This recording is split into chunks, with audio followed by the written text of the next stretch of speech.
I'm joined today with a couple of well-known, well-respected people within the horse racing agronomy world, Steve Gingell and Mike Harbridge. Steve, just to get you guys to introduce yourself, Steve, start off with, just explain who you are and what your role is and what you do. I am the principal agronomist at STRI, and I visit a vast number of different sports surfaces, of which a significant amount is racecourses, from the high-end racecourses that deliver some of the highlights of the racing year down to the more provisional ones and helping to support them in their progression through the year. And Mike, how about you? Well, I've been involved in consulting since about early 1990s when I left my role as lecturer at Lancashire College of Agriculture in my school. And I got involved at Haydock Park very early on in my solo career, looking at some drainage works, and it snowballed from there. So I got involved with the Jockey Club and visited all their courses for many years. Got involved with others, but it was a small part of the business, really. It was mainly soccer and rugby that we were involved with under PSD at the time. But now I'm just an independent consulting agronomist, restricting myself to race courses only. That's my attempt at retirement, because I just like walking the tracks with very nice people. So it's good. And what better way to spend your time outdoors, getting some exercise, chatting to folk, walking around a race course? Yeah, trouble is people have to dig holes for me now. I can't do this. Anyway. And so, Mike, you were saying Haydock Park. That's when was that your first introduction into horse racing? How did horse racing become a passion for you in terms of something that really interested you? Well, I think once I saw that it was a really good sport, and I quite like watching it now as well. But in those days, there was a revolution going on in terms of turf science. And it's fairly obvious that race courses were agriculturally orientated, whereas the rest of the sport, the rest of the natural turf, was much more science-based. So it was interesting to look at the application of science to the race course and see how that could be improved.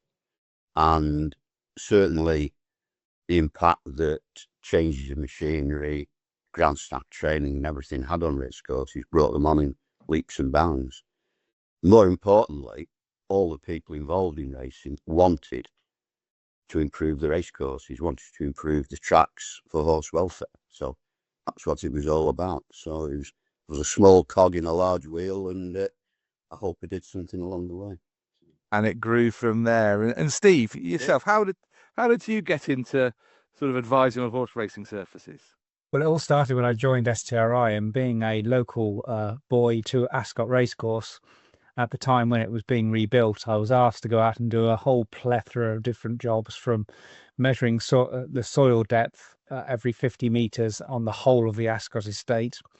And I started looking at it, and one of my main passions is, the interaction of grass and surfaces for the various sports that are played. And I could see that race courses and running, half a ton of horse over a piece of grass at high speed had inherent issues and problems that I was quite interested in resolving. So it developed really from there. And Steve, staying with you for a moment, what have been your highlights in terms of your work with natural turf race courses? I think generally it's been a wide range. Obviously, going to the larger venues and working with some really, really amazing people at those venues, to doing quite a lot of kind of feasibility work in terms of how we can improve a track or change a track. And I've done that on a number of places.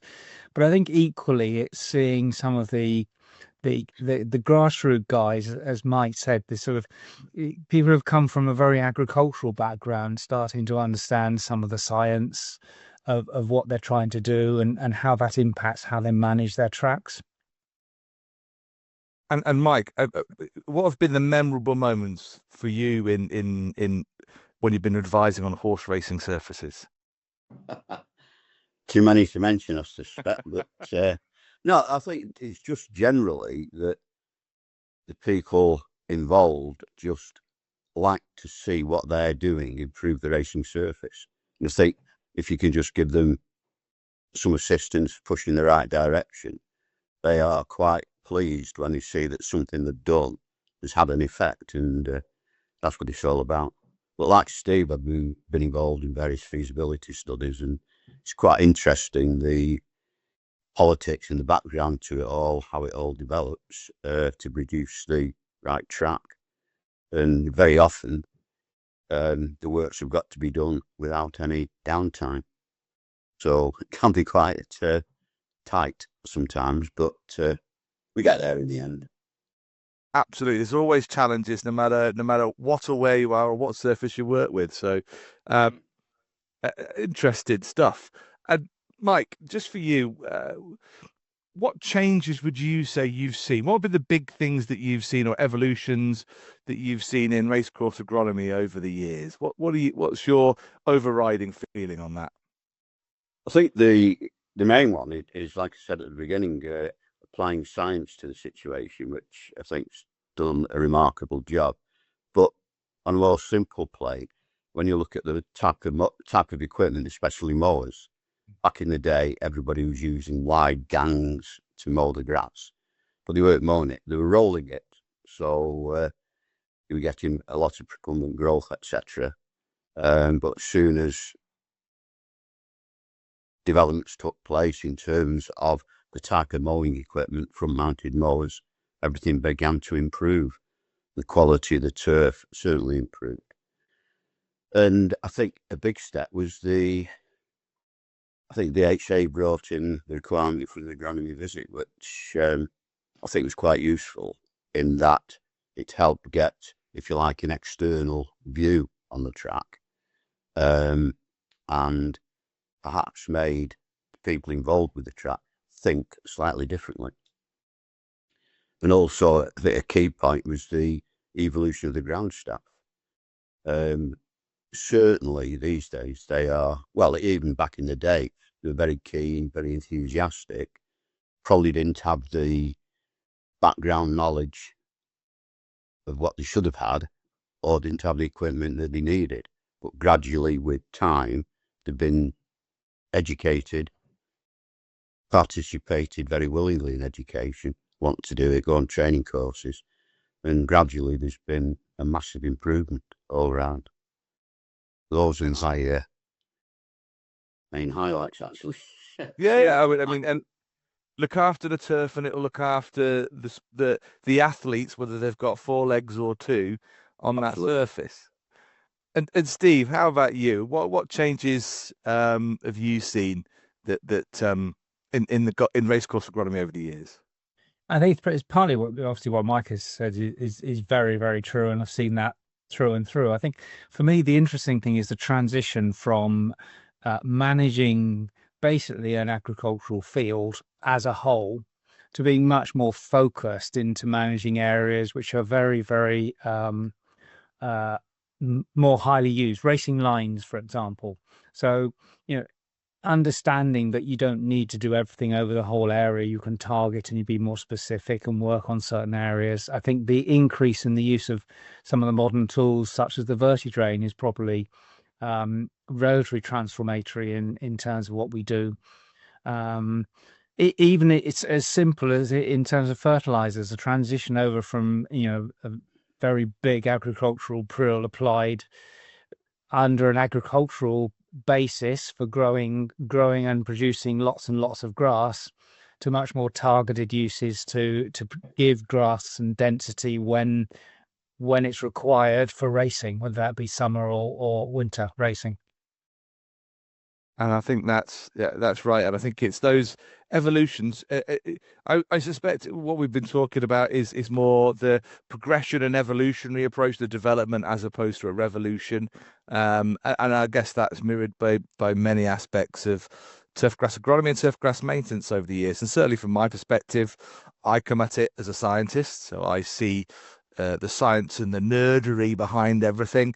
And I think for me, I think you're right, Mike, is that integration, looking at things in an expanded horizon, not just from managing the turf, not just from managing the soil, bringing in the science, bringing in some data to help with our understanding, to help with our decision making is really important. And that's how I got into horse racing surfaces is from that regard of testing of surfaces, understanding how surfaces are produced. And I think that leads into some of the latest developments that are occurring right now and have been worked on over recent years, which really kind of bring that together in terms of performance quality standards, or PQS as we often just refer to it, which have been developed for natural turf surfaces per se, and horse racing is no different. And there's been a lot of work done on a natural turf PQS for horse racing surfaces. So Steve, you've been central to that project. So do you want to just explain a little bit about what PQS is in terms of horse racing?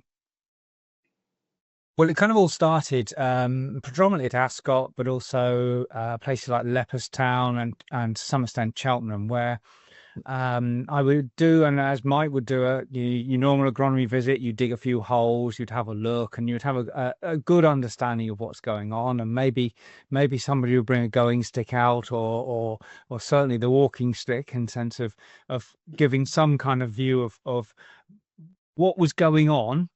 And I was thinking, well, we can do better than that. We've done a lot better than that, certainly in golf over the last 15 years or so, where we've gathered an awful lot of data and information that's allowed us to understand relationships. I think that's probably the best way of putting it. It's not all the data we collected isn't about saying, oh, you're good or bad. It's understanding what's going on and why, and how that can impact the management of the track.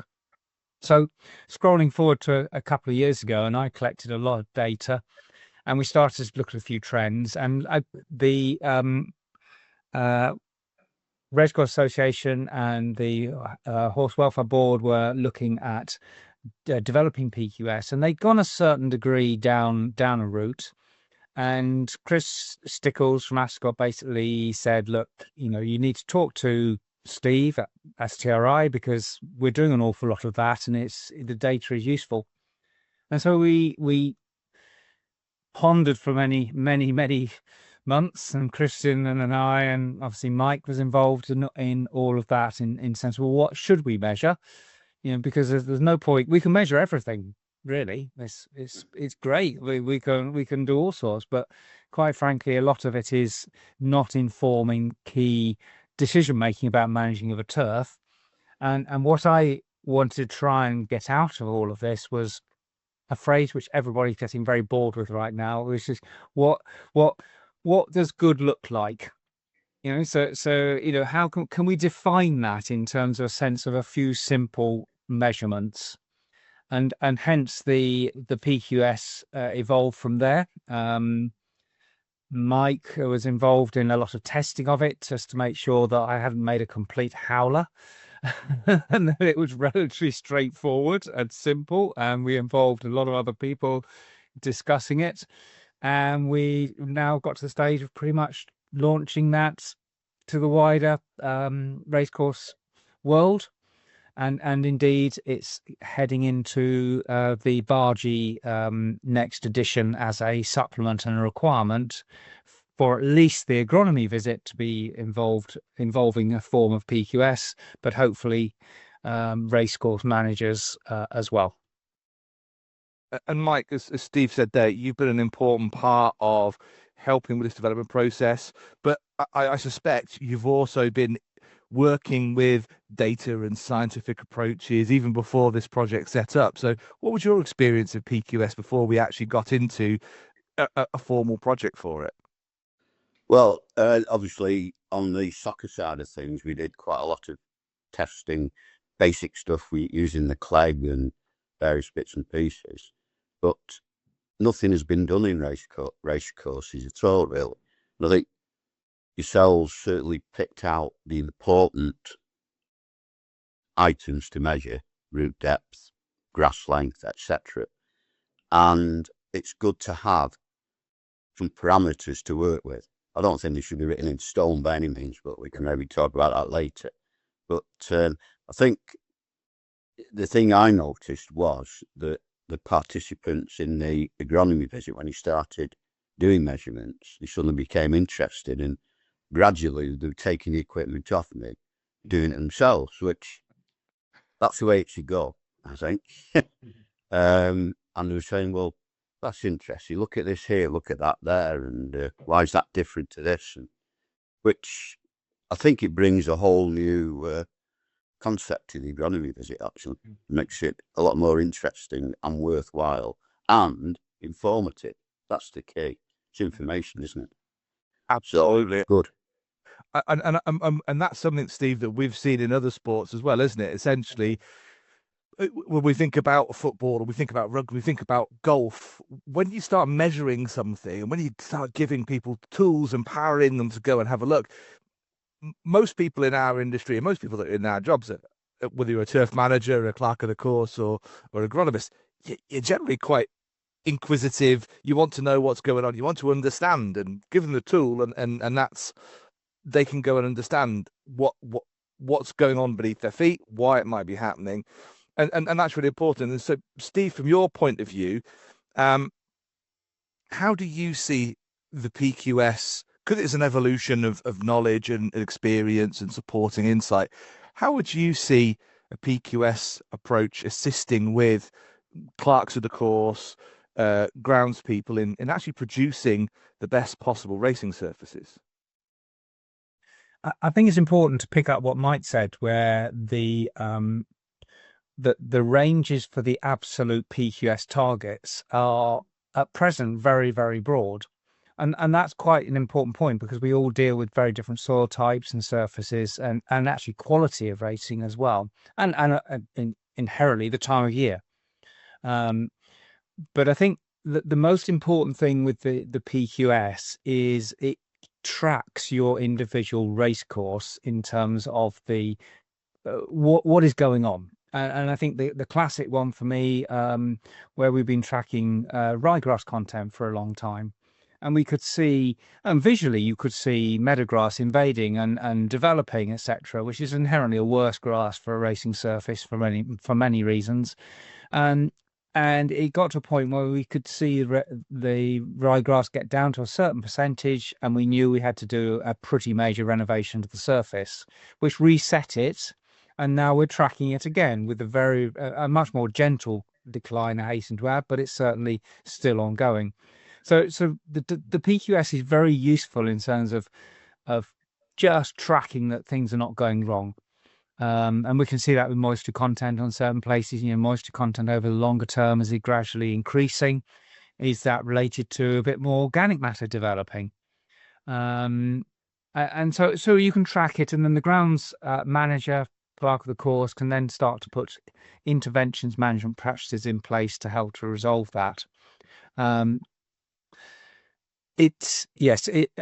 as Mike said, it's fascinating to see, once people start to understand the trends, they can start to use things like moisture and penetration or whatever, or clegg, or whatever value we choose, to determine the how much water to put on for a race ahead of a racetrack, or items like that. So I think there are a number of really important ways, aside of the pure, this is the score you got today, therefore this is good or bad. And I think that's really important with how the data is used. And I think, Mike, I'd like to bring you in on this point. Is how do you think data can be used when it comes to managing the turf? What role do you think the data has, and does it help with decision making or insight? I think it's got to, and it does do, because everybody's striving for improving the quality of the racing surface. And they will vertidrain, might slip tine, might do this, that, and the other. But how do they know it's having the effect? Do they just get feedback from the jockeys, from the trainers, or do they carry on walking around the course, pushing the stick in to see what the going is like? Is it more uniform?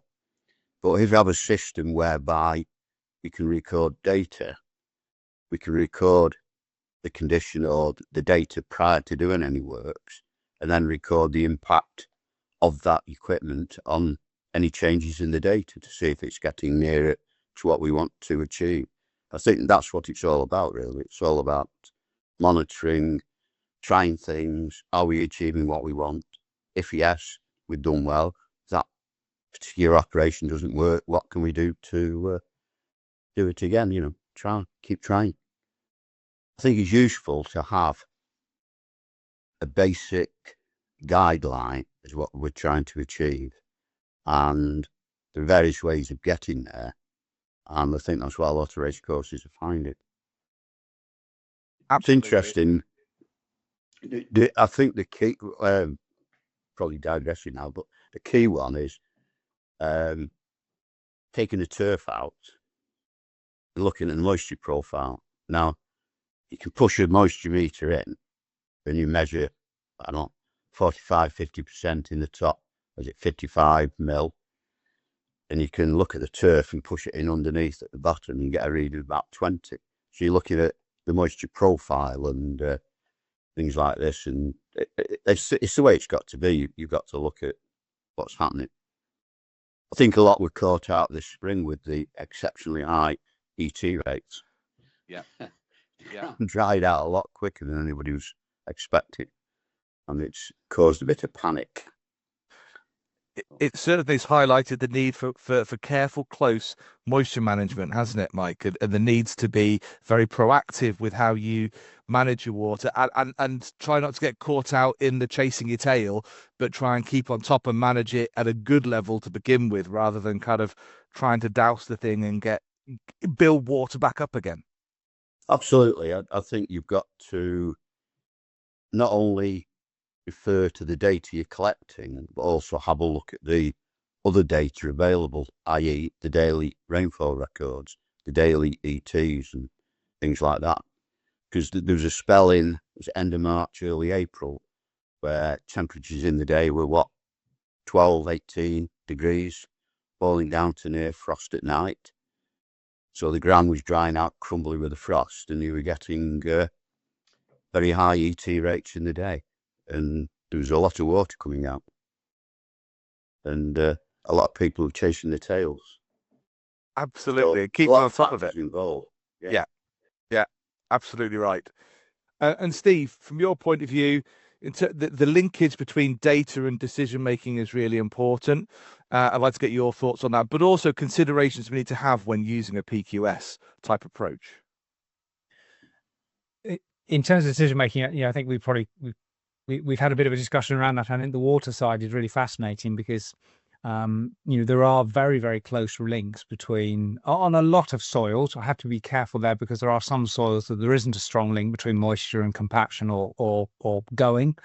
But it's very interesting that, if you know your moisture profile and how it works, and you relate it to something like your penetration values or clegg or even going stick numbers, you can start to actually model what Mike was talking about, in the sense you can see, my moisture is X.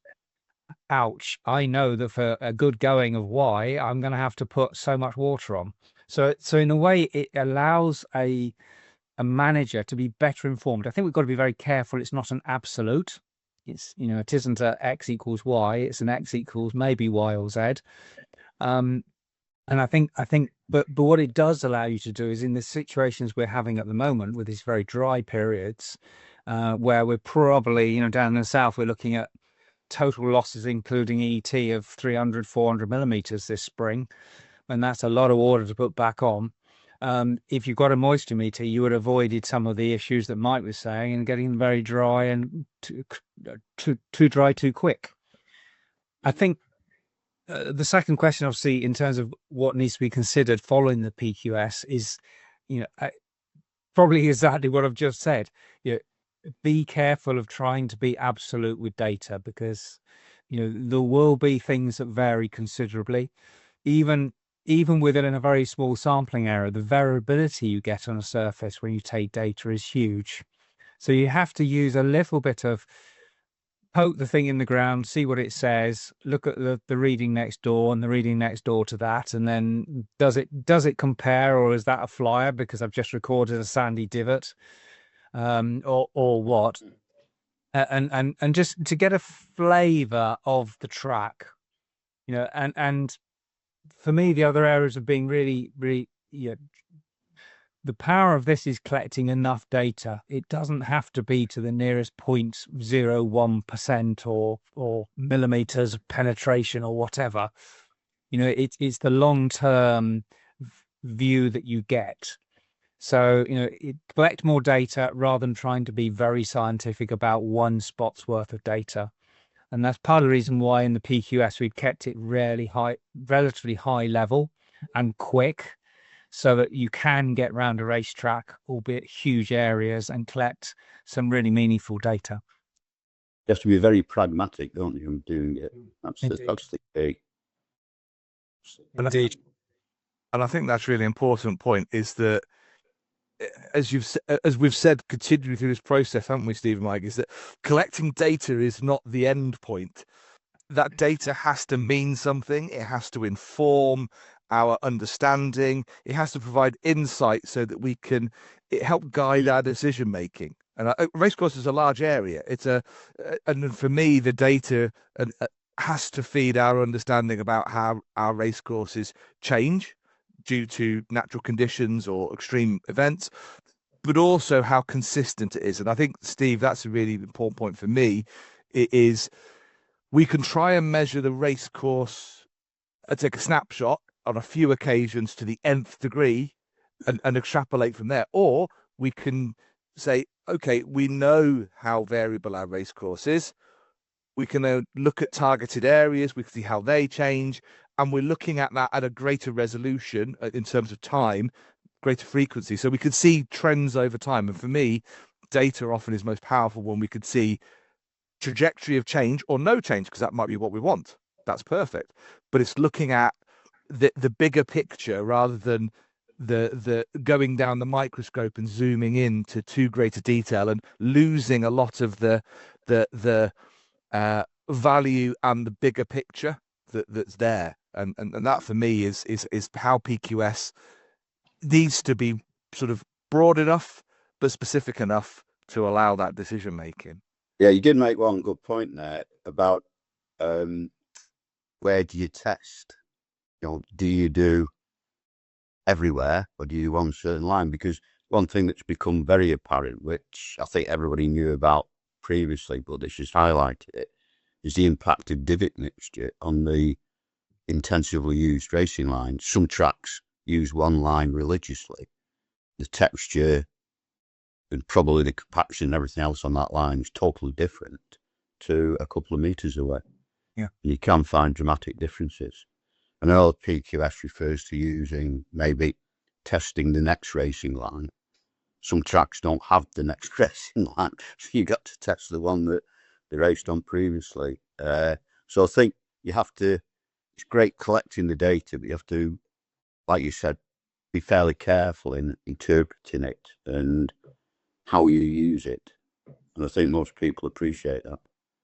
I think you're right there, Mark. I think also it shows the skill of the agronomist that goes into that site in terms of knowing this track and understanding where those areas are, but also the ground staff having a good understanding of the differences between the racing lines. And I think one of the fascinating things we had on a jump track was that the jump track was becoming increasingly firm.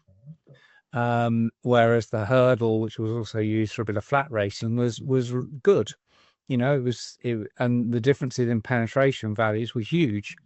And we started looking at it and saying, well, actually, if you look at how those areas are raced, the chase, the jumps are used by less horses along a fixed line, and the majority of that track area is going to compact more rather than be churned by a large pack of horses going over hurdles multiple times, and also flat racing in the summer as well, which then inherently made the ground softer. So really fascinating in the sense of the PQS allowed us to pick that up and actually directed the management a little bit more. But I think, yeah, the key for me in terms of where do you go is, well, partly what you want to achieve out of the PQS. If you want to achieve a full assessment, you've got to do lots of places. So, for example, Leopardstown, we do some in a region of, it's probably going to be about 30 locations per visit. Yeah, Ascot's about 12 now. Cheltenham, being complicated, is about 10. Whereas most racetracks are down at 4 to 6. You know, if you've got a standard oval, we would target somewhere like a Bend because we know that's going to be an issue. And target the racing lines. Obviously, on some bends, you've got a little bit of wiggle room in terms of what you can run on. And then target a couple of places on each of the straights. But what I would also do is, I know there are tracks, and one of the tracks I've got in my mind where on the back straight, there's definitely 2 different soil types. So I'll make sure that we test within those soil types, just to make sure we can identify that. And somewhere like Salisbury, I don't know if Mike knows that one, but Salisbury is, in fact, we've got 3 soil types from full sands, heavy clays to a silty loam. You know, and so you have to have enough points within those just to get a view of how to manage it. Yeah. I fully agree. It's intelligence, isn't it? It's how you implement these systems, and I think it's very much it's not a stick, it's not a rod. It's actually bringing people together. I think it's something you said at the very start, Mike. It's bringing people together, working collaboratively, getting all the experience and expertise and minds looking at it in an objective way, as well as blending those threads of science and data with experience and the slightly more subjective, touchy-feely elements of turf management. Yeah, we're still on the learning curve, really. And it's getting towards the top of the learning curve, but a lot of people still need to feed back information. You know, the ground staff, the clerks, the racecourse managers still need to feed back information on what they're actually getting from this data as well. So I think together we can all work through it. I think it's also showing how complicated actually racetracks are, you know, and how variable they are. So, you know, the more data we get, we need, but the relationships are quite interesting. And I think we'll probably never get to a very narrow PQS band for what is acceptable, because every single one is slightly variable. But as long as we can get them improving, which I think the process will do, then all good. Definitely. Yep. And that brings us on nicely just towards the end now. Just to where do we see the PQS going? Where do we see this type of approach developing in the future? So let's start with you, Steve. What do you think? Well, I think where this all kind of started from was many years ago. We played around with the Toro Precision Sense, which Mike may have seen around, which is it's a towed machine that measured firmness and moisture and color and various other bits and pieces and showed it on a beautiful map. And I thought, wow, this is amazing. Look what it does. And it highlighted some really key areas where the problems were, which allowed groundsmen to target. But the problem with it was very slow. And so hence the transition to where we are today. But I think it will be really interesting for me that if we can get a much more efficient methodology to collect data, through some of the more modern sort of robotic type systems, maybe leaning into what agriculture does in terms of sensing systems, whether you can do some of this by drone or whatever, just to find ways in which you can collect data more effectively to give a view of consistency around a track. I hate to say it, I don't think we're ever going to get away from somebody sticking a spade in and picking out a sod of turf and sniffing it. But I'll come after that. Yeah. but I think we can reduce the amount of time we spent sticking things into the soil because something else does it for us. Yeah. Fully agree. I think that is the ideal, wouldn't it, to be some form of robotics, drones, etc., sensing equipment that we can collect data rapidly, efficiently, and have some way of interpreting it. That's the key, isn't it? Interpreting it. And it needs to be flexible. Don't be ruled by the data. Use the data to your own advantage. So that's the key. And I think also the data has to be very fast, doesn't it? So, you know, if there was a downside with the precision sense, it took up to 3 weeks for the data to come through, by which time everything's changed, or a lot of things have changed.